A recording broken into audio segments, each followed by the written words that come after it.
इस वक्त मौजूद हैं दुनिया की दूसरी बड़ी फॉरेंसिक साइंस एजेंसी यानी कि फॉरेंसिक लैब। और इस फॉरेंसिक लैब के बारे में आपको बताएंगे, जिसका नाम तो आपने अक्सर सुना होगा, लेकिन इसके तमाम तर डिपार्टमेंट्स, खुसूसन डीएनए, उसके अलावा आर्म डिपार्टमेंट और फिर इसके साथ साथ जो दीगर लैब्स हैं जो क्राइम सीन्स हैं और क्राइम सीन पर मिलने वाले तमाम तर एविडेंस उसको किस तरीके से कवर करके यहाँ पर पहुंचाया जाता है। और ये एजेंसी आईओज की इन्वेस्टिगेशन में और इसके साथ साथ अदालत की प्रोसिक्यूशन में किस हद तक मददगार साबित हो सकती है, ये सब आपको दिखाएंगे।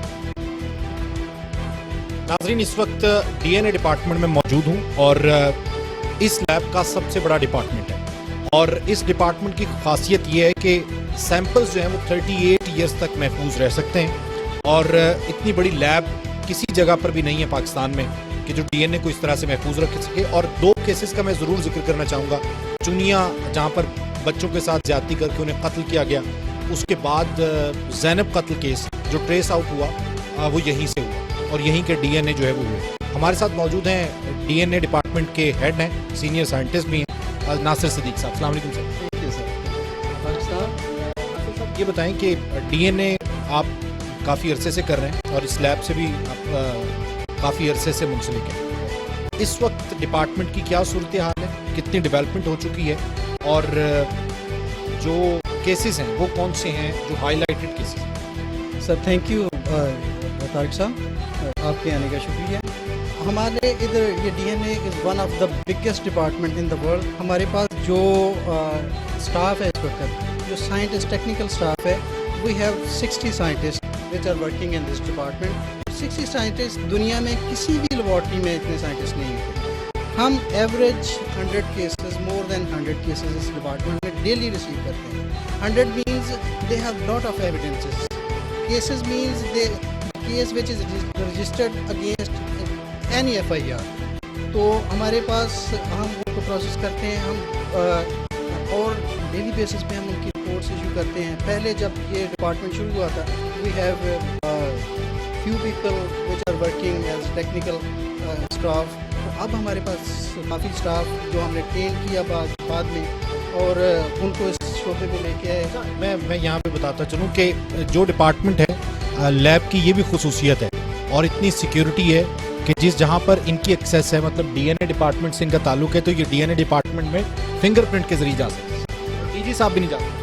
इधर हमारे यहाँ हर डिपार्टमेंट में, means this is DNA department, तो इसमें सिर्फ हर कमरे में, हर लैब में जो डीएनए डिपार्टमेंट के पर्सनल हैं उनकी ही एक्सेस है।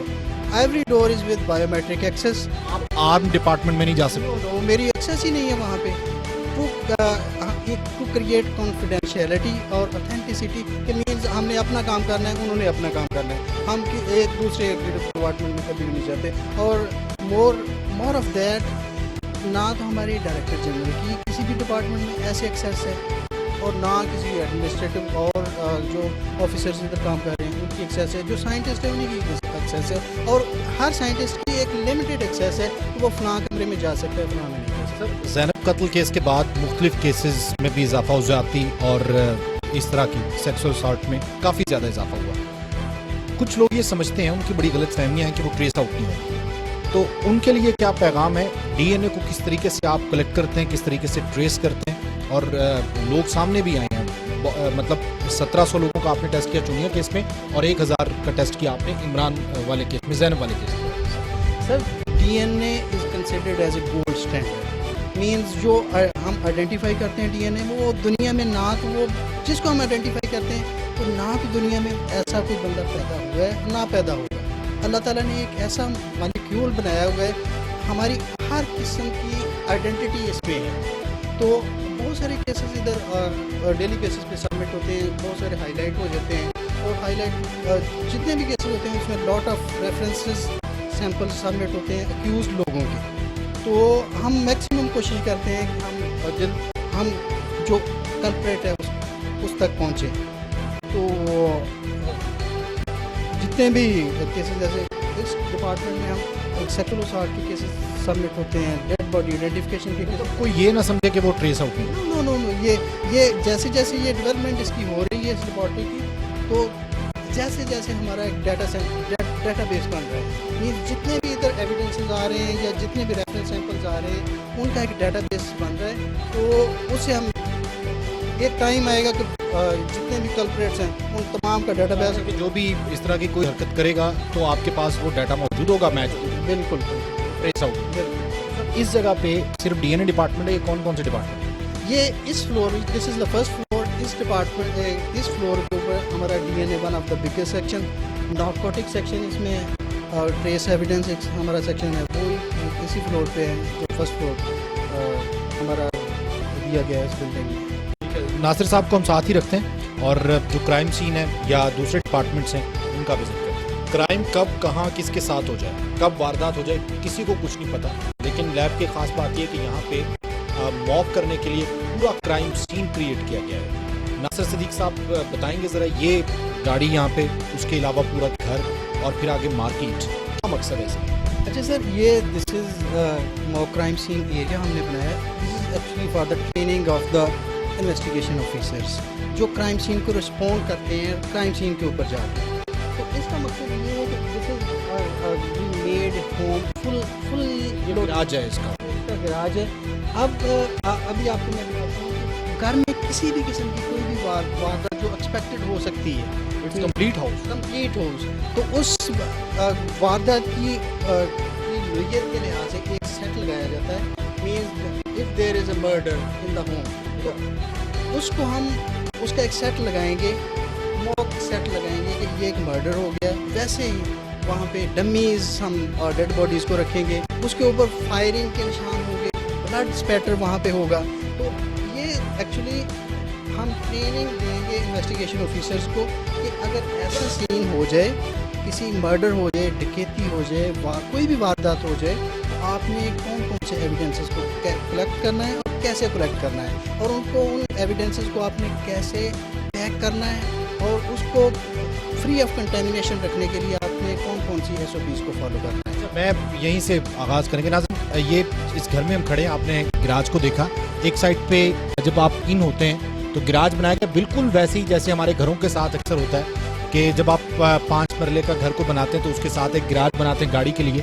तो मकसद इस सारे सीन का ये है कि अगर आपके पास साथ कोई क्राइम होता है, कोई वारदात होती है, किस तरीके से हो सकती है, वो नासिर साहब से जानेंगे। लेकिन मैं आपको बताऊं, एक बेडरूम इस साइड पे, उसके बाद दूसरा बेडरूम ये है, ये 2 बेडरूम का ये टीवी लाउंज था जहाँ पे हम खड़े हुए थे, और ये साथ किचन और एक वॉशरूम जो है, ये कंप्लीट घर है। किस तरीके से वारदात हो सकती है, और जब आपके साथ वारदात हो जाए तो आपने किन किन चीज़ों का ख्याल रखना है कि आपने एविडेंस किस तरीके से कलेक्ट करना है। सर, अब ये बताएं कि वारदात कैसे हो सकती है और किन चीज़ों की एहतियात ज़रूरी है कि अगर किसी के साथ कोई वारदात होती है तो वो कौन से प्रूफ्स हैं, कौन से सबूत हैं जो आप तक पहुँचाने ज़रूरी है। देखिए सर, जस्ट सपोज के इस घर में एक मर्डर हो गया, तो मर्डर किसी ने किया है, एक लॉकआउट का प्रिंसिपल हम फॉलो करते हैं फोरेंसिक साइंस में।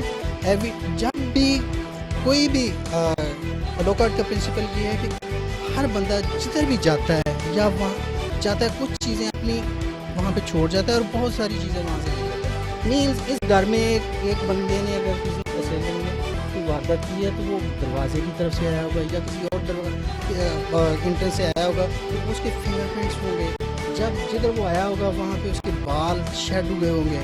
जब उसने कोई वेपन इस्तेमाल किया है, कोई छुरी, कोई चाकू, कोई गन इस्तेमाल की, तो उसके ऊपर उसके फिंगरप्रिंट्स होंगे, उसके ऊपर उसका टच DNA होगा। तो बहुत सारे एविडेंसेस हैं जो हम फोरेंसिक साइंस। इसमें एक खास बात आपने जो बताई कि किसी भी जगह पे वारदात होती है तो घबराहट में हम लोग क्या करते हैं, सामान इधर उधर करते हैं, या वहाँ पे घबराहट के आलम में हम उसको उथल पुथल कर देते हैं। वो नहीं होना चाहिए, बल्कि वहाँ पे एंट्री नहीं होनी चाहिए।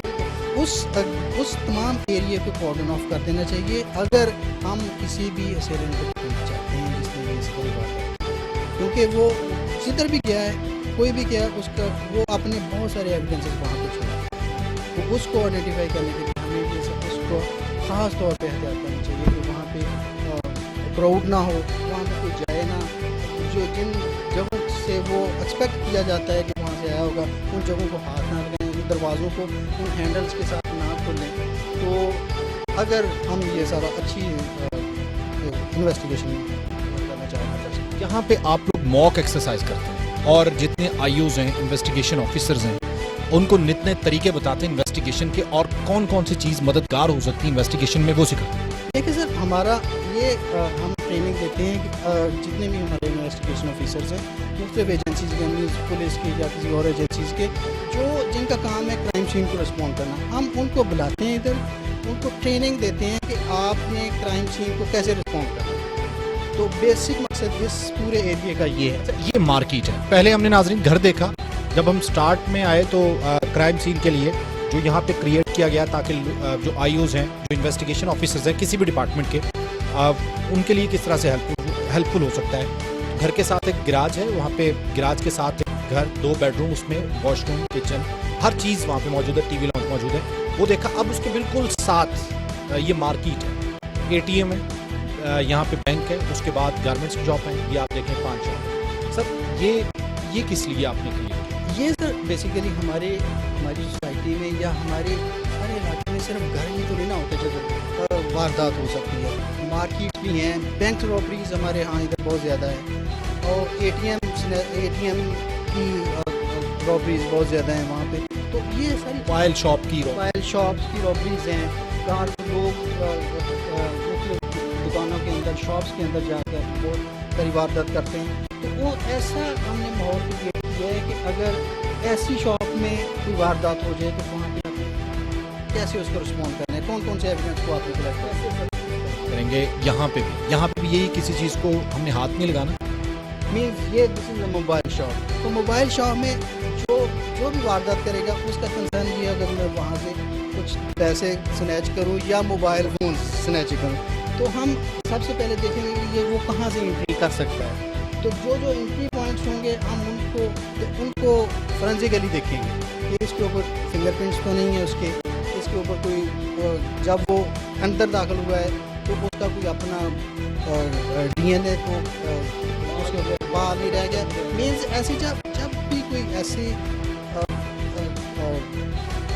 जल्दी में आता है कि मैं इसको अगर छलांग के अंदर जाऊंगा तो मैं इसको छलांग में अपना हाथ लगाऊंगा, जल्दी में जाऊंगा तो हो सकता है मेरा ये हाथ कट जाए इस शीशे के साथ, तो मेरा अपना ब्लड इसके ऊपर कन्वर्ट हो जाए। तो ऐसी सारी चीज़ों को हम मद्देनज़र रखेंगे। फिर हम देखेंगे कि कौन कौन सी जगह हैं जिधर उसने हाथ मारे। अच्छा, इसमें एक क्लियर मैसेज जो सबके लिए है, बहुत से शॉपकीपर्स जो हैं अक्सर हमने देखा है कि वो डकैती होती है तो हम उन काउंटर के ऊपर ही हाथ रखते हैं, जहाँ हाथ रख के आपने वो जगह सेव रखनी है, और एंट्री पॉइंट है आपके, अगर उसका ब्लड कहीं पे लगा उसको नहीं जाया करें। बिल्कुल, ब्लड लग सकता है, कोई और उसके बाल उसके ऊपर गिर सकते हैं, कोई फिंगरप्रिंट्स तो हो सकते हैं। तो ऐसी सारी चीज़ों को आपने सेव रखना है ताकि हम उस जो असेलेंट है जिसने ये वारदात की है उसको तक। ठीक है नाजरीन, ये आपने देख लिया। इसके बाद हम रुख करेंगे जो आर्मर डिपार्टमेंट है उसका, और पॉलीग्राफ जो सच और झूठ मशीन का पता बताता है। ये किस लिए सर? ये भी बेस्ड ऑन आवर सोसाइटी। हमारे यहाँ इधर बैंक रॉबरीज बहुत हैं, बैंक डकैतीज बहुत हैं, तो ये हमने पूरा एक बैंक बनाया है। ये बैंक है जिसमें हर चीज़ अवेलेबल है जो एक बैंक में होती है। लॉकर रूम्स हैं, लॉकर्स हैं, कैशियर का कमरा है, कैशियर सामने खड़ा किया हुआ है कि कैशियर को कैसे वो हाईजैक करेगा या सिक्योरिटी स्टाफ को वो कैसे हाईजैक करेगा, फिर वो लॉकर की तरफ जाएगा। मीन्स ये ऐसे सारा सीन हम क्रिएट करके हम अपने ट्रेनिंग जो इन्वेस्टिगेशन ऑफिसर्स आते हैं उनको बताते हैं कि ऐसे एक सिनेरियो में आपने क्या करना है, या दूसरी टाइप के सिनेरियो में आपने क्या करना है ड्यूरिंग बैंक रॉबरीज। ठीक है नाजरीन, चलते हैं दूसरे डिपार्टमेंट की तरफ।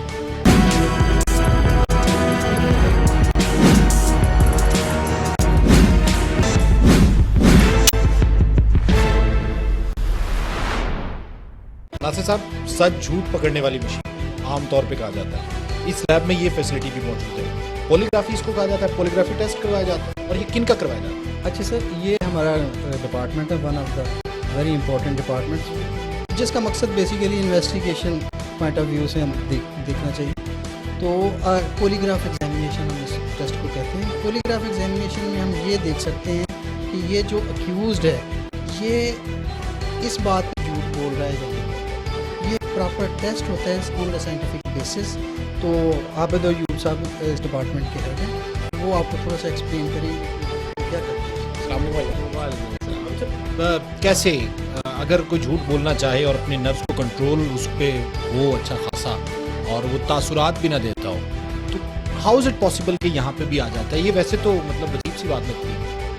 इंसान के जिस्म में मुख्तलिफ किस्म की चेंजेस आती हैं जो इंसान के कंट्रोल में नहीं होती, जिनको हम ऑटोनॉमिक अराउजल कहते हैं। जब इंसान किसी भी चीज़ को छुपाना चाहे जो उसने पास्ट में की हुई हो, तो वो चेंजेस ऑटोमेटिकली बॉडी के अंदर जनरेट हो जाती हैं।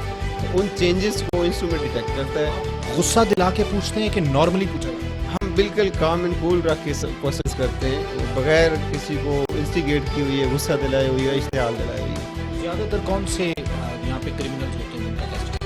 हमारे पास तमाम किस्म के क्रिमिनल्स आते हैं, उसमें मर्डर के केस भी आते हैं, रेप के आते हैं, सोडमी के आते हैं, टेररिज्म से रिलेटेड आते हैं, तमाम किस्म के केसेस हम डील करते हैं। उसके मर्डर आपके पास, आप किस किस्म के सवालात करेंगे उससे, उस क्राइम से रिलेटेड जिसमें उसको लाया गया है।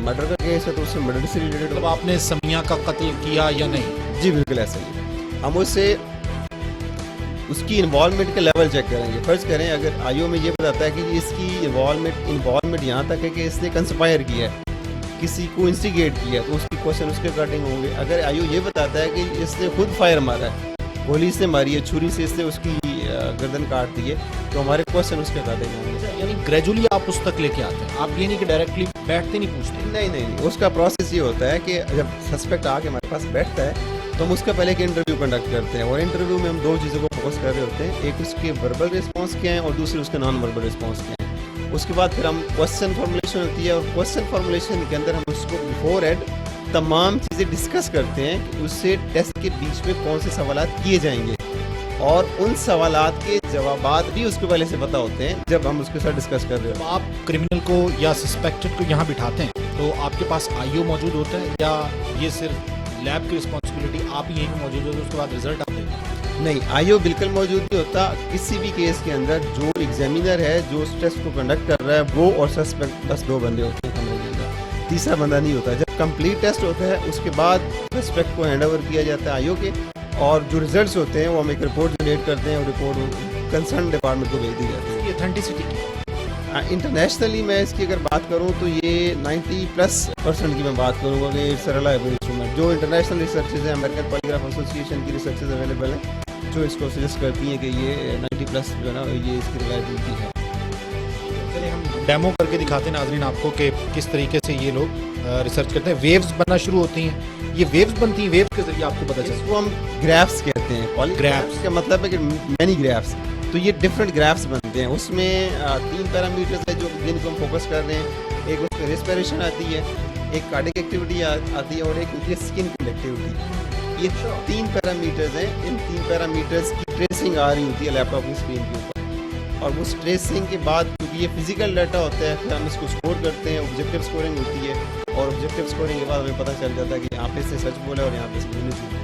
इंस्ट्रूमेंट है जो हम यूज़ कर रहे हैं, उसमें हम जो अटैचमेंट्स यूज़ करते हैं, ये चेस्ट असेंबली है, ये रेस्पिरेशन को मॉनिटर करने के लिए लगाई जाती है। कार्डिक बल्ब है जो आपकी कार्डिक एक्टिविटी को मॉनिटर करेगा, और वो जो वायर्स आपकी उस साइड पे पड़ी हुई हैं, ये आपकी इलेक्ट्रोडर्मल एक्टिविटी को मॉनिटर करने के लिए यूज़ की जाती है। तो हम शुरू कर लेते हैं। स्टिल बैठना है।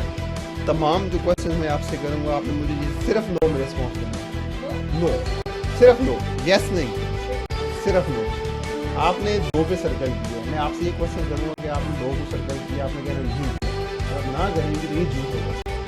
फिर मैं आपसे ये पूछूंगा कि आपने 1 को सर्कल किया, आपने कहना नहीं, 3, 4, 5, 6, 7 टोटल कितने होंगे। तमाम पे आप नो करेंगे तो ये सच होगा, क्योंकि आपने बाकी किसी को सर्कल नहीं किया हुआ। 2 को सर्कल किया, 2 झूठ होगा, बाकी सब बाकी सच होगा। हम देखेंगे कि आप जब झूठ बोलेंगे तो इंस्ट्रूमेंट के ऊपर चली जा रही है। ठीक है, आपने अपनी आइज क्लोज कर लेनी है। तमाम क्वेश्चंस को आपने मुझे सिर्फ नो में रिस्पॉन्स देना है, इसके अलावा आपने कुछ नहीं करना। टेस्ट शुरू हो गया। क्या आपने 1 नंबर को सर्कल किया था?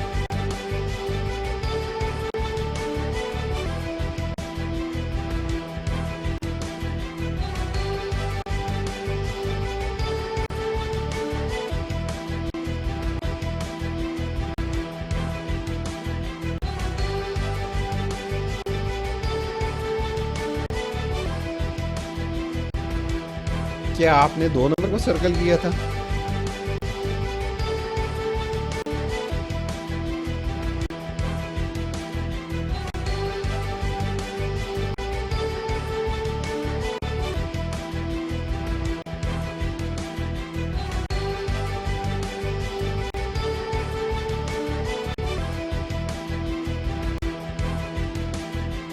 क्या आपने 3 को सर्कल किया था?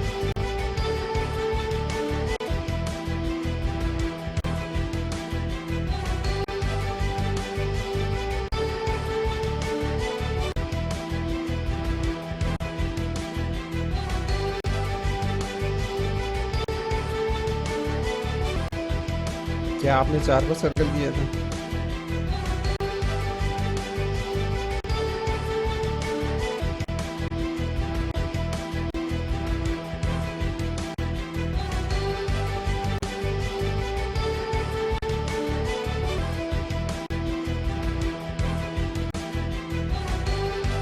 क्या 5 को सर्कल किया था?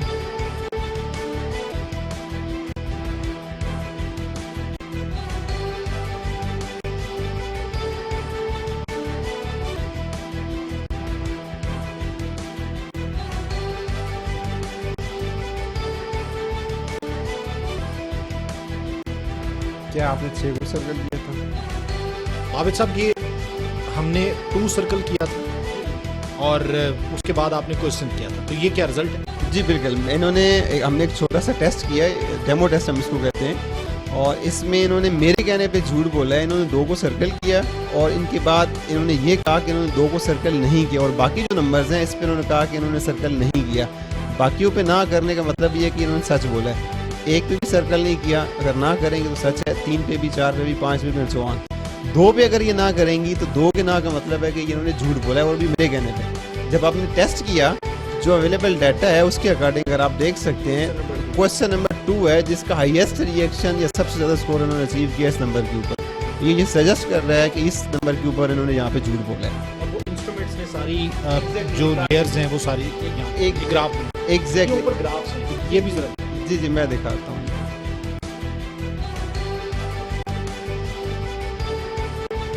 ये एक्चुअल डाटा है जो अवेलेबल क्वेश्चन नंबर 1 का। जी, ये question number 1, question number 2, question number 3, 4 and so on आगे की तरफ जा रहे हैं। तो ये जो ऊपर इसकी इंफॉर्मेशन आ रही है, ये इनकी रिस्पिरेशन से रिलेटेड इंफॉर्मेशन है। ब्लू वाले जो रेड जो है इनकी कार्डियक एक्टिविटी को इंडिकेट कर रहा है कि कार्डियक एक्टिविटी कहाँ पे इंक्रीज हो डिक्रीज हो रही है, और ये इनकी इलेक्ट्रोडर्मल एक्टिविटी है, स्किन कंडक्टिविटी भी इसको कहते हैं। इसमें जो हमारे पास GSR सिंपल टर्म्स में भी इसको कहते हैं, ग्रेवेनिक्स की रिस्पॉन्स है ये, तो ये भी इसके अंदर इनकी फ्लक्चुएशन इस चीज़ को दी है। टोटल जब सम अप किया हमने इसको, तो आपके सामने अभी मैंने बताया आपको, तो वो उसका स्कोर होगा। नाज़रीन, आपने देखा कि कोई शख्स भी झूठ नहीं बोल सकता। ये चार्ट हमारे बिल्कुल सामने है, जिस तरह से बताया अभी आबिद साहब ने कि 2 को सर्कल किया, उसके बाद सस्पेक्ट को जब चेयर पे बिठाया 2 को सर्कल किया, लेकिन उनके कहने पे ना बोला, और उसको भी इस सारे सिस्टम ने जो है वो कैच किया। इसका मतलब है यहाँ पर झूठ नहीं चलता। वो सही कहते हैं कि सच और झूठ पकड़ने वाली मशीन। नासिर साहब, ये कौन सा डिपार्टमेंट? सर, ये हमारा बहुत ही इंपॉर्टेंट डिपार्टमेंट है पंजाब फोरेंसिक साइंस एजेंसी में। इस डिपार्टमेंट को हम कहते हैं fire arm and tool marks department, जिधर हम एक्चुअली कंपैरिजन करते हैं जो क्राइम सीन से बुलेट्स या कार्टेज केसेस रिसीव होती हैं, उनका कंपैरिजन करते हैं। जो एक्यूज से हम गन को, पुलिस गन को या कुछ और इंस्ट्रूमेंट को रिकवर करती है, उनका कंपैरिजन हम इस डिपार्टमेंट में करते हैं कि क्या ये गन इस क्राइम सीन पे इस्तेमाल हुई है या नहीं। मेरे साथ इलियास यासीन साहब हैं, डिपार्टमेंट के हेड हैं। इलियास यासीन साहब, किस तरह से एक्सप्लेन करेंगे ये जो सामने हमें इस वक्त विजुअल नज़र आ रहे हैं, और ये इस वक्त ये कंपैरिजन वगैरह करने के लिए, मैच करने के लिए, ये क्या इसका फंक्शन क्या है सारे? ये कंपैरिजन माइक्रोस्कोप है। बेसिकली हमारी साइंस की थ्योरी ये है कि जितनी भी गन्स हैं दुनिया में, वो जितने भी उनके अंदर एमुनेशन कंपोनेंट्स फायर होते हैं, उनको यूनिक मार्क्स प्रोड्यूस करते हैं। जैसे हम लोगों के फिंगरप्रिंट्स आपस में मैच नहीं करते, इसी तरह किसी भी गन में फायर होने वाले कंपोनेंट्स में जो कि मामूली एम्प्टी होती है, उसके ऊपर गन अपने प्रिंट छोड़ देती है, और किसी एक गन के वो प्रिंट दूसरी गन से मैच नहीं करते। इसी थ्योरी के ऊपर बेस करके हम किसी एक गन में फायर होने वाली एम्प्टीज को उसके साथ पहचान सकते हैं। जैसा कि अभी कंपैरिजन माइक्रोस्कोप है, इसके ऊपर आप देख सकते हैं 2 एम्प्टीज जो हैं वो लगाई गई हैं साइड बाय साइड। एम्प्टीज है खाली, इनको हॉल भी कहते हैं, कार्ट्रिज केस भी कहते हैं। बुलेट बेसिकली वो पार्ट होता है जो आके जाके बॉडी में एम्बेड हो जाता है, उसको बुलेट कहते हैं। ये कार्ट्रिज केस हैं या इसको एम्प्टी कहेंगे। ये साइड बाय साइड लगाई गई हैं। अब हम देखना चाहते हैं कि क्या ये दोनों एक ही वेपन से फायर हुई है या नहीं फायर इन्हीं का इमेज जो है हमें माइक्रोस्कोप डिस्प्ले कर रही है उस स्क्रीन के ऊपर जो कि हमें सामने नजर आ रहा है। वाज़े वाज़े जो फीचर्स आप देख सकते हैं, प्रोमिनेंट इन पे फायरिंग पिन का निशान सेंटर में नज़र आ रहा है। ये एक आम आंख से भी नज़र आ जाता है। आम जो लेमैन है आमतौर पे वो फायरिंग पिन देख रहा होता है, लेकिन जो एक ट्रेंड एग्जामिनर है उसको इसके ऊपर 6 से 7 तरह के पैरामीटर नज़र आ रहे होते हैं। इनमें फायरिंग पिन का निशान होता है, एक्सट्रैक्टर का निशान होगा, इजेक्टर का निशान होगा, ब्रीच फेस के मार्क्स होंगे, मैगजीन के मार्क्स होंगे, चैम्बर के मार्क्स होंगे। जब भी हम किसी गन को आइडेंटिफाई करते हैं तो एग्जामिनर सारे के सारे मार्क्स जो हैं उनको एनालाइज करता है और फिर डिक्लेयर करता है कि इधर ये मैच है कि नहीं मैच है। बिल्कुल फिंगरप्रिंट साइंस की तरह ये ऑपरेट होती है। अगर ये सारे मार्क्स आपस में एक सिमिलर हो जाते हैं तो हम कंक्लूड करते हैं कि ये दोनों एम्प्टीज एक ही गन से फायर हैं। अगर नहीं तो हम कहते हैं कि ये एक गन से फायर नहीं। जैसे कि ये डिस्प्ले पे एक बड़ा सादा सा इमेज लगाया गया समझाने के लिए, उनको दिखाने के लिए। वाज़ह तौर पे देख सकते हैं कि जो हमारे लेफ़्ट साइड पे एम्प्टी है उसका फायरिंग पिन निशान बहुत बड़ा और वाज़ह गोल सा है, और जो हमारे राइट साइड पे एम्प्टी है उसका फायरिंग पिन का निशान जो है वो बारीक है, उसकी शेप डिफरेंट है। तो हम आसानी से कह सकते हैं कि ये दोनों एम्प्टीज एक गन में फायर नहीं हैं, इनको फायर करने वाली गन्स डिफरेंट है। एक बड़ी सादा सिंपल मिसाल एग्जांपल हमने लगाई हुई है ताकि देखने वालों को समझ आए। और क्या सर्विसेज हैं जो प्रोवाइड करती है आपका ये डिपार्टमेंट? इसके अलावा हम लोग फंक्शनैलिटी टेस्टिंग करते हैं। डेली बेसिस पे 100+ वेपन हमें आते हैं जिनको हम फंक्शनैलिटी के लिए टेस्ट करके रिपोर्ट करते हैं। हम लोग इसके अलावा गाड़ियों के इंजन चेसिस नंबर जो हैं उनको वेरीफाई करते हैं। जो चोरी की गाड़ी होती है पुलिस हमें सबमिट करती है कि लॉ इन्फोर्समेंट हमें सबमिट करते हैं, जस्ट टू नो कि इधर ये गाड़ी का जो चेसिस नंबर है ओरिजिनल है या टेम्पर्ड है। डिस्टेंस डिटर्मिनेशन का काम हम करते हैं, किसी को फायर लगा कितनी दूरी से लगा, किस एंगल से लगा, वो काम हमारे पास है। इसके अलावा हमारे पास एक डेटाबेस भी है वेपन्स का, जिसके ज़रिए हम लोग जो है वो जितनी भी एम्प्टीज वेपन्स में क्रिमिनल से जो मिल रहे हैं उनका रिकॉर्ड रख रहे हैं। उसके ऊपर बेस करके हम लोग जो है वो फ्यूचर में अगर कोई हमें एम्प्टी किसी क्राइम सीन से आती है हम अपने डेटाबेस में रन करके पता कर सकते हैं कि ये प्रीवियस किन किन क्राइम्स में यूज़ हुई है। इस तरह के अभी तक हम लोगों ने 350 केसेस जो हैं डिटेक्ट किए हैं जो कि पहले मालूम नहीं थे, इस डेटाबेस से पता किए गए। बहुत बहुत शुक्रिया सर।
नाज़रीन, मुख्तलिफ डिपार्टमेंट्स आपने देखे। हमारे साथ मौजूद हैं पंजाब फॉरेंसिक साइंस एजेंसी के डायरेक्टर जनरल जनाब डॉक्टर मोहम्मद अशरफ ताहिर साहब। उनसे मज़ीद तफसीलात जानते हैं कि ये डिपार्टमेंट जो है वो किस किस मद में सर्विसेज प्रोवाइड कर रहा है, और इसके साथ साथ जो ये एजेंसी है स्टेट ऑफ द आर्ट मंसूबा है, और ये दुनिया की दूसरी बड़ी एजेंसी है, दूसरी बड़ी लैब है, और न सिर्फ पाकिस्तान से बल्कि बाहर के ममालिक से, बैरून मुल्क से भी लोग यहाँ पे जो अपने टेस्ट करवाने के लिए भेजते हैं। अस्सलाम वालेकुम सर, बहुत शुक्रिया सर आपके वक्त का। सबसे पहले तो सर ये बताएं कि वाई इन पाकिस्तान, आपने अमेरिका में सर्व किया, 2007 में आपने वहाँ पे जितनी रीजनल एजेंसीज थी उनको स्टेबल किया, उसके बाद आप पाकिस्तान आए, आपको बल्कि लाया गया, आप नहीं आए, आपकी सर्विसेज देख के।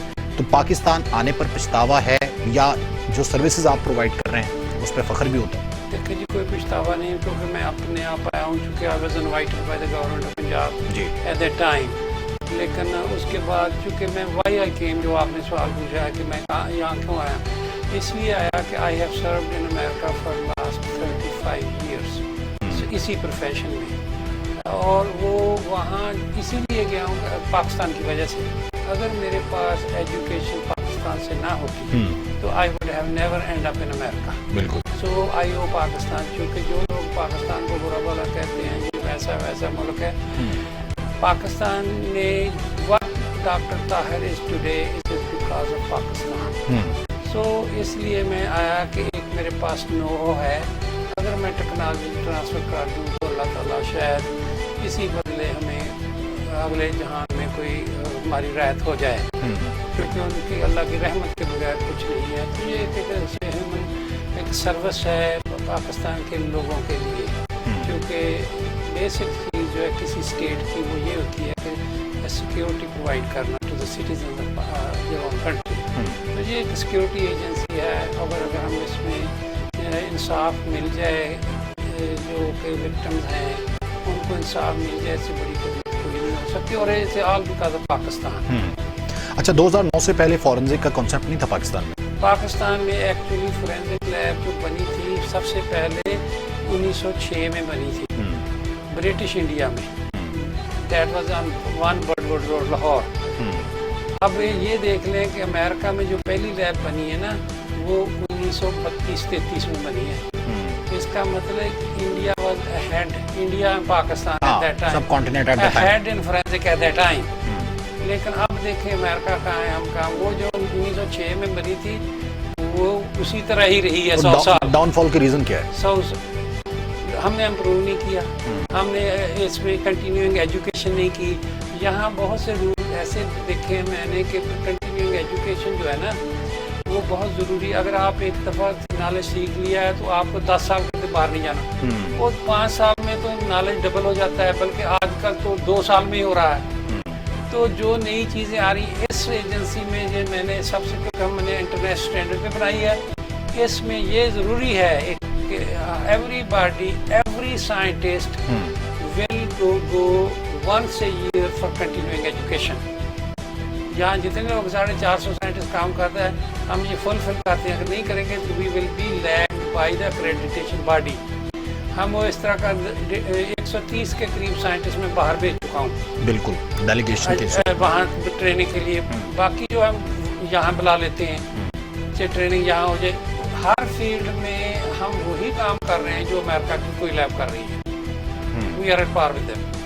सही। तो सर रिक्रूटमेंट में या इसको स्टेबल करने में मुश्किलात तो आई होंगी आपको, आप तो अकेले आपको बुलाया गया था कि आप आएँ, आपको सारा एक्सपीरियंस जो था वो अमेरिकन बेस्ड था, तो यहाँ पे आके आपने किस तरीके से इसको स्टेबल किया और क्या क्या सर्विसेज आप प्रोवाइड उस वक्त की 2009 में जब आपने स्टार्ट किया?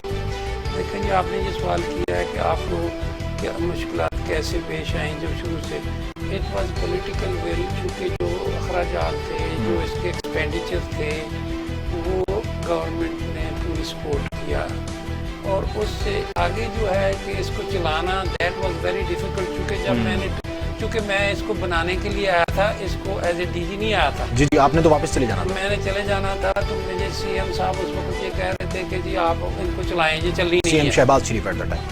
हाँ जी, उन्होंने कहा कि जी ये चलाएं। मैंने कहा नहीं, मेरी जॉब है वहाँ पे, आई एम नॉट कमिंग। 2-3 दफ़ा हमारी मुलाकात हुई, वो हमेशा कहते। एक दिन फिर उन्होंने घर बुला कर कहा, ऐसे बिठा कहते कि डॉक्टर साहब मैंने ये इस गाँव का जो 2.5 अरब रुपया जो है ना वो इसका लगा दिया है, और आपकी वजह से लगा। आपकी वजह से, लेकिन अब ये डूबता हुआ नजर आता है। तो मैंने उसी को था कि मैंने अपने घर भी नहीं पूछा, आई डिड दैट। मैंने कहा जब हमने एक चीज़ बनाई है तो उसको फेल नहीं होने देना। आगे कामयाबी इसलिए हुई है कि मैं अगर तो पाकिस्तान से कोई बंदा होता उसने पहले ही काम खत्म कर देना था। And you have been shifted before 35 years, I think. मैं 1976 में गया था बाहर, Okay. और 1976 से। जी। अब ये अगर तो पाकिस्तान से कोई इसको तो आता तो वो इसका तो सीड ही नहीं था इस फोरेंसिक का पाकिस्तान में। तो वहाँ से मैं इनको लेके गया हूँ 32 साइंटिस्ट, 32 लोग जहाँ से ले जाके उनको वहाँ ट्रेन करवाया मुख्तलिफ शोबों में, मुख्तलिफ लेबॉर्ट्रीज में। बिल्कुल। उसके बाद इसको चलाना दैट वाज वेरी डिफिकल्ट, क्योंकि एक मुआशरा है करप्शन का, और यहाँ लेबॉर्ट्री की रिपोर्टें बिकती थी। आजकल आपको भी पता है, पुराने जब आप इस अदारे में कोई बात कहे कि किसी ने रिपोर्ट खरीदी है, अच्छा वो कल्चर था। उसको ख़त्म करने के लिए मैंने ये कहा कि मैंने पुराना स्टाफ नहीं रखना, मेरी कंडीशन थी। गवर्नमेंट के साथ मेरी 2-3 कंडीशन थी। एक, मैं hire fire, I will do it, nobody will interfere. बिल्कुल सही है। ना गवर्नमेंट, ना ब्यूरोक्रेसी, ना मिनिस्टर, कोई आदमी इसमें, आई विल हायर फायर। और ट्रांसपेरेंसी होगी, ये नहीं होगा कि मैं अपनी मर्जी से जो मर्जी रखूँ, मेरिट पे होगा। दूसरा ये है कि पुराना स्टाफ नहीं रखूँगा, ठीक है, वो आदी हो चुका है। क्योंकि you can't teach old dog new tricks. उन्होंने वही करना है जो पहले करते रहे हैं, और बाकियों को भी करप्ट करेंगे। मुझे कहा गया गवर्नमेंट वो काम क्या करेंगे, मैंने कहा वो आपका काम है, उनका क्या करना है, और एडजस्ट करें जान ले। हमने यहाँ नहीं रखनी। ये सारा नया स्टाफ है, इनको ये सारे जो लोग हैं दे आर एक कल्चर चेंज किया गया है। दूसरा ये है कि करप्शन फ्री है, आप कोई जाके मुझे बता दें, सिफारिश और मेरिट पे सिफारिश नहीं है, पैसा चलता है। हर आदमी का काम, बहुत से लोग कहते हैं जी हम मेरे जो उनके अपोनेंट कहते हैं जी हमने वहाँ सिफारिश ढूंढ ली है, पैसे दे के हमने करो, दे दो पैसे, देख लेंगे कि आके हमें दें आके। ऐसा नहीं है। सक्सेस की बात ये है कि ब्यूरोक्रेसी से आपको थोड़ा सा डील करना पड़ता है। वो प्रेशर आप हैंडल कर लेते हैं। I have no issue with that. वो इसलिए है कि I was born and raised here, मुझे पता है कल्चर का, पाकिस्तानी कल्चर का। आई कैन हैंडल दो। जब आपको पता है, अगर मैं बाहर पैदा हुआ होता तो वो तो एक दिन में मुझे फ़र्क कर देना था लोगों ने, क्योंकि झूठ तो हर जगह फैला हुआ है। तो दूसरा मेरी ट्रेनिंग वहाँ पे थी, इसलिए आई हैव हाइब्रिड थिंग, तो इसलिए आई वाज सक्सेसफुल के हाउ मुझे कोई प्रॉब्लम नहीं, फंड लेने में कोई प्रॉब्लम नहीं है, गवर्नमेंट की पूरी सपोर्ट है, पहले भी अब भी। अच्छा, कोई इशू नहीं। अच्छा सर, जो लोग बाहर से आते हैं और यहाँ पे वर्किंग स्टार्ट करते हैं, उनमें अक्सर देखा डॉक्टर सईद साहब का नाम था जिन्होंने PKLI में सर्विस प्रोवाइड की, तो उनको भी निशाना बनाया गया। आप पर कोई उंगली नहीं उठी, कोई एतराज़ नहीं हुआ आज तक? देखिए जी, आप अगर ये तो सब नंबर 1 मेरी कोई कार्रवाई अल्लाह ताला की ब्लेसिंग है, मर्सी फ्रॉम अल्लाह ताला। क्योंकि इस कौम में तो हर बंदे को यहाँ कोई सहाबी भी आ गया उसको बंदे कर देना है, लेकिन सबसे बड़ी बात है अल्लाह ताला की ब्लेसिंग और मर्सी है। दूसरा, अल्लाह ताला उसी वक्त करता है when we do effort. Yes, I try my best कि भी किसी तरह ये अदारा चले, और हमें चला के भी दिखा दिया। करप्शन फ्री है और रिपोर्ट्स टाइम पे जा रही है। That's the largest agency, second largest in the world. बाहर से केस आते हैं, आप इमेजिन कर सकेंगे कि अमेरिका से क्रिमिनल केस हो, ट्रिपल मर्डर हो, वहाँ 2 लैब्स में आपस में तजाद हो रिपोर्ट में, वहाँ का प्रोसिक्यूटर जनरल, अटॉर्नी जनरल मुझे कॉल करे कि हम आपको रेफर करते हैं case, you will be the. America से केस रेफर यहाँ पे हुआ? हाँ, यहाँ है हमारे रिपोर्ट। और कौन कौन से ममालिक से केसेस आते हैं? Was actually presented in the superior court of Ohio. हमारे स्कॉटलैंड यार्ड से हमने कई केस किए, ब्रिटिश से उम्र कैद हुई है लोगों को, मेरे पास लेटर दिया, आप देख लेना उनकी तरफ से। ट्रिपल मर्डर नॉर्वे में हुआ, वी सॉल्व देयर केस। यहाँ नॉर्वे से, आसलो से जज, प्रोसिक्यूटर और लैब डायरेक्टर यहाँ आए लैब में, एक दिन गुजारा उन्होंने जब हमने उनका केस सॉल्व किया। उसके बाद 2 लोगों को उम्र कैद हुई, और एक का वो पता कह रहे थे अंजाम को पहुंचे, 17 साल हुई। 3 थे अरब से, इजिप्ट से, तो केस तो sir what is the procedure to submit the samples from the departments? Sample क्योंकि हम ये sample we are support service, we are not a police. हम एक सपोर्ट सर्विस है for the prosecution, police and judiciary. इनके अलावा हम case नहीं एक्सेप्ट करते। सही। अगर किसी का केस है पुलिस के थ्रू आएगा, प्रोसिक्यूशन के थ्रू आएगा या कोर्ट के थ्रू आएगा। बिल्कुल सही है। ठीक है। अच्छा, कितने केसेस जो है वो आप इस वक्त? अप्रॉक्सीमेटली हम 1 लाख केस आता है साल का। 1 लाख केस का मतलब यह है कि इसमें आगे आइटम होते हैं कि कितने पीस हैं इसमें टेस्ट करने वाले। एवरेज हम अगर लगाए केस में 100 भी हो सकता है, 200 भी हो सकता है। जैसे जैनब केस है उसमें हमने 1700 आप लोगों ने वो 1700 सैंपल किया। चूनिया केस इसी तरह 1700, 2000। तो एवरेज केस हम अगर 15 आइटम लाएं पर केस तो साल के 1.5 मिलियन की 15 लाख हम पीसेस ऑफ एविडेंस जो है उनको टेस्ट करके रिपोर्ट भेजते हैं। 15 लाख। अच्छा, और इस लैब के अंदर बहुत से डिपार्टमेंट्स हैं, बहुत सी लैब। हाँ जी।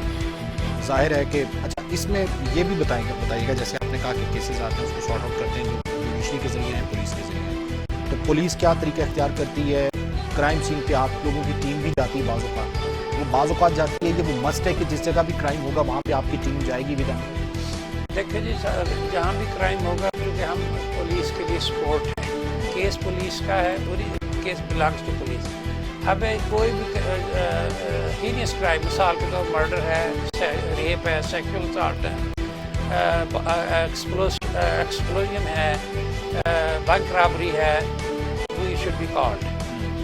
जब वो कॉल करेंगे तो हम जाएंगे और एविडेंस कलेक्ट करेंगे, करके चेन ऑफ कस्टडी बनाएंगे, then we bring it to the lab. अच्छा, ये क्राइम सीन के अंदर किसी को जाने नहीं दिया जाता, ये आप लोगों की रिकमेंडेशन है कि वहाँ पे जो सबूत है उसको खराब न किया जा सके? और जो फिर वैन वहाँ पे पहुँचती है उसमें क्या क्या फैसिलिटीज़ है?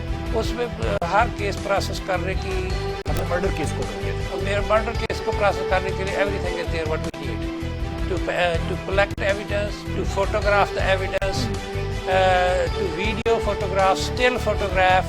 फिर उसके बाद सैंपल कलेक्शन के लिए हमारी सारी किट्स उसमें मौजूद हैं। कलेक्ट करके then we have a sealing process, seal करेंगे, चेन ऑफ कस्टडी बनाएंगे। चेन ऑफ कस्टडी बनाने के बाद we will make a paper work, उस पर पुलिस को हैंड ओवर कर देंगे सील करके। Those are temper proof seal, क्योंकि उसमें पुलिस उसमें टेम्पर नहीं कर सकती, कर देंगे तो हमें पता है। तो फिर वो हमें या तो वहीं पे हमें ट्रांसफ़र कर देंगे या वो यहाँ लेके आएंगे हमारे एजेंसी में। अच्छा सर, बहुत सी लैब्स होती हैं, बहुत से डिपार्टमेंट्स हैं, उसमें मुख्तलिफ डेलीगेशंस विज़िट करते हैं, मुख्तलिफ पर्सनैलिटीज़ आती हैं। यहाँ पर भी इस तरह से डेलीगेशंस को वेलकम किया जाता है, उनको लैब विज़िट करवाई जाती है? और डेलीगेशन किस लेवल के होते हैं तो उनको आने की इजाज़त होती है? तो मैंने देखा यहाँ पे तो पुलिस पे पाबंदी की वो अंदर नहीं आ सकती। देखा जी, वो पुलिस तो आती है, चूँकि वो एविडेंस लेके आते हैं, आपने बाहर बैठे खास हद तक बाहर बैठे, अंदर नहीं, लैब के अंदर नहीं कोई आ सकता।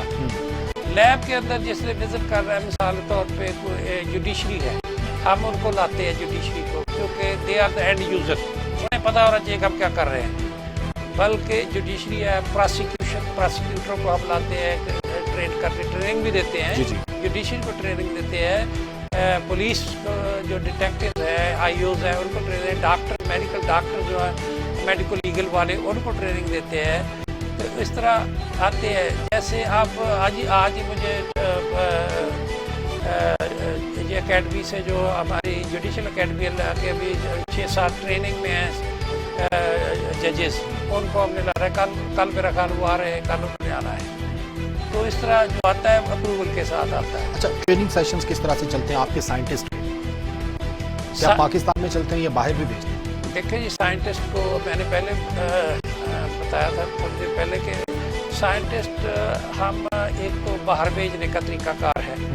Most of the time I get funding from overseas, जो गवर्नमेंट का कम खर्चा होता है उसमें most of them I get funding from overseas. एक तो वो है, वो एक्सपेंसिव तरीका है। दूसरा ये कि हम सर्टन फील्ड में बाहर से लोग मंगवा लेते हैं, वो उस तरह ट्रेनिंग होती है, या हम वीडियो कॉन्फ्रेंस करते हैं, उसके लिए ट्रेनिंग हो जाती है इस तरह। बहरहाल we have to fulfil this condition of continuing education for every scientist once in in heavy और फील्ड। कितने डिपार्टमेंट्स काम कर रहे हैं? हमारे पास 16 लैब्स हैं with in under one roof. जी जी। 16 लैब्स और एक्सटेंशन भी जारी है अभी। अभी ये जो बन रही है ट्रेनिंग लेबोरेटरी है, चूँकि हम सिर्फ अपने फोरेंसिक साइंटिस्ट नहीं ट्रेन करते, हम इसमें फूड साइंटिस्ट, एग्रीकल्चर साइंटिस्ट और pharmaceutical scientist. By the way हमने इस लैब पे ऊपर 2.5 अरब रुपया लगा था। इसमें सारी कंस्ट्रक्शन, बिल्डिंग, इक्विपमेंट, 32 साइंटिस्टों को बाहर ले जाना 1 साल के लिए, उनकी सारा ट्रेनिंग का खर्चा, 2 साल की सैलरी इसमें शामिल है 2.5 अरब। लेकिन हमने पिछले 4 साल में 4.5 अरब रुपया गवर्नमेंट का फंड एक्सचेंज में बताया कि बाकी महकमों में जो लोग बाहर से ट्रेनिंग के लिए जा रहे थे वो हमने यहाँ किया। सर, कोरोना के बारे में, जब कोरोना आया तो उसके बाद जो आपकी सर्विसेज है, जो आपकी लैब में एक आपने हंगामी बुनियादों पे लैब कायम, इक्विपमेंट खरीदा है, उसकी क्या दास्तान है और कितने केसेस आपने टेस्ट किए? देखिए जी, हमारा मैंडेट नहीं। I was called by the home secretary, क्योंकि home secretary was asked by the chief minister के भी कोरोना टेस्ट करें शुरू। मैंने होम सेक्रेटरी साहब ने कहा हमारा मैंडेट नहीं है, लेकिन हम कर सकते हैं, we will develop the lab. अब वो हमें 2 हफ्ते मैंने कहा चाहिए, हफ्ते 1.5 हफ्ते में हमने अपनी लैब बना ली। इक्विपमेंट, क्योंकि फंडिंग का, गवर्नमेंट से फंडिंग लेनी ज़रा टाइम लगता है, क्योंकि there are lot of hurdles, तो वो उन पे जाना। I was able to secure the funding from the British high commission and कैपरी। उन्होंने हमें सारा इक्विपमेंट बाई करके दिया और सारा, अभी तक हमारा पंजाब गवर्नमेंट का इसमें कोई खर्चा नहीं है, सारे टेस्ट फ्री हो रहे हैं। तो उन्होंने हमें कोई 7.5 लाख पाउंड का इक्विपमेंट लेके दिया। तो वो अब बेचारा, हमारी कैपेसिटी 2000 से ऊपर है पर डे, 24 घंटे में हम रिजल्ट दे देते हैं। अभी तक हमारा रिकॉर्ड है, जो सैंपल आया आज शाम को आएगा, सुबह रिजल्ट। ये सैंपल्स वो जो हेल्थ डिपार्टमेंट की जानिब से हेल्थ भेजता है, पहले DCO लाहौर भी भेजते थे, क्योंकि जितनी फ्लाइट्स आती थी वो DCO के कंट्रोल में थी। DCO भेजता था। फिर ये कोरोना टेस्टिंग, जहाँ क्वारंटाइन किए हुए लोग, उनकी टेस्टिंग होती थी, क्योंकि थोड़ी देर बाद उन्होंने चंद दिनों के बाद या चंद हफ्तों के बाद करनी होती है, वो करते थे। अब मेरा ख्याल फ्लाइट्स का बंद हो गया है। अब जो हेल्थ डिपार्टमेंट हमें भेजता है, हम उसी दिन करके भेज देते हैं। अच्छा सर, जो DNA डिपार्टमेंट है आपका, उसके अलावा जो आर्मर का डिपार्टमेंट है और इसके अलावा पोलीग्राफ मशीन है, वो तो पाकिस्तान में पहली मरतबा, लेकिन हमारे पास है, लेकिन मिलिट्री के पास शायद हो, वहाँ पे आर्मी के पास हो। पुलिस को इस किस्म की सर्विसेज नहीं दी जाती? नहीं, पुलिस के पास नहीं है। दूसरा, इसका मशीन तो ले लेंगे आप, main thing is operator. Main thing, आप मुझे जहाज दे दे, मैं चला तो नहीं सकता ना, इसीलिए जो चलाने वाला है ना, वो बहुत एक्सपर्ट होना चाहिए। तो वो हमारी ट्रेनिंग बाहर से करवाई है कि हाईली ट्रेंड लोग हैं, तो वो एक 30-35% लोग ऐसे कन्फेस कर जाते हैं ड्यूरिंग टेस्ट कि हमने किया है। दैट्स वेरी बिग चेंज, क्योंकि जब कोई सस्पेक्ट लाते हैं पुलिस, तो हम ड्यूरिंग टेस्ट वो कन्फेस कर जाते हैं कि हमने किया है। ठीक है। अच्छा सर, मैंने ये सुना है कि जो DNA टेस्टिंग कैपेसिटी आपकी, वो सबसे ज़्यादा, स्टोरेज कैपेसिटी ज़्यादा, कोई इस किस्म का है या DNA से? देखो जी, DNA डिपार्टमेंट ये सारी लैब बड़ी है, क्योंकि इसका DNA का सेक्शन जो है ना, अमेरिका में भी लेबॉर्ट्रीज में मोस्ट ऑफ इतने बड़े डिपार्टमेंट नहीं है, इसलिए क्योंकि अब हमारे पास 60 के करीब DNA एनालिस्ट हैं एक डिपार्टमेंट में। तो कैपेसिटी हमारी काफ़ी है, लेकिन अखराजात भी इसके ज़्यादा है। हमारा बजट 1 अरब, मेरा ख्याल है कि 1.25 अरब से ज़्यादा है पर ईयर। फिर कई दफ़ा केस आ जाते बड़े, जैसे जैनब केस आ गया, चुनिया केस आ गया, फिर ये केस अहमदपुर शर्किया के जो फायर लगी थी टैंकर को, तेज़गाम केस है, दीज आर अनयूजुअल केस, इन पे ज़्यादा। वो सबसे बड़ा केस था जो DNA की वजह से आपने सॉर्ट आउट किया, जो टैंकर वाला था, या इससे बड़ा केस? अहमदपुर शर्किया जो था वो इतना बड़ा था, लेकिन सबसे बड़ा जो था वो है चुनिया केस, जो 4 बच्चे जो रिक्शा ड्राइवर थे, उसमें हमने 1700 से ऊपर सैंपल किए थे। और जैनब केस में कितने सैंपल किए? जैनब में हमने कोई 1000 के करीब किया था। तो वी आइडेंटिफाई बंदा हमने ढूंढ लिया, दैट वाज समथिंग। और इस तरह जिस तरह हमने ये 2 केस किए, एक दुनिया में दूसरी एग्जाम्पल है, जब से DNA स्टार्ट हुआ है 1985 से लेके अब तक पहला केस लंदन में हुआ था, इसी तरह जो सॉर्ट आउट किया गया था, क्योंकि अब कोई पता नहीं पुलिस को कौन बंदा है। We were able to find that, ये रिक्शा ड्राइवर और इसी तरह ये अमरान अली जो ज़ैनब प्रतीक। अच्छा सर, आखिरी सवाल है कि आइंदा के प्लान क्या है फॉरेंसिक के हवाले से, और हुकूमत के साथ ऑन बोर्ड हैं, और दूसरा ये भी बताइएगा बहुत से डिपार्टमेंट्स के बजट कम कर दिए गए, तो इस डिपार्टमेंट पे तो कोई फर्क नहीं पड़ा। हमारा बजट कम नहीं हुआ। अब बाकी देखें जी, हमारी ट्रेनिंग लैब बढ़ रही है, हम 1-2 सॉफ्टवेयर हार्डवेयर लिए, वो तकरीबन हमारा सॉफ्टवेयर था ऑटोमेटेड फिंगरप्रिंट सिस्टम,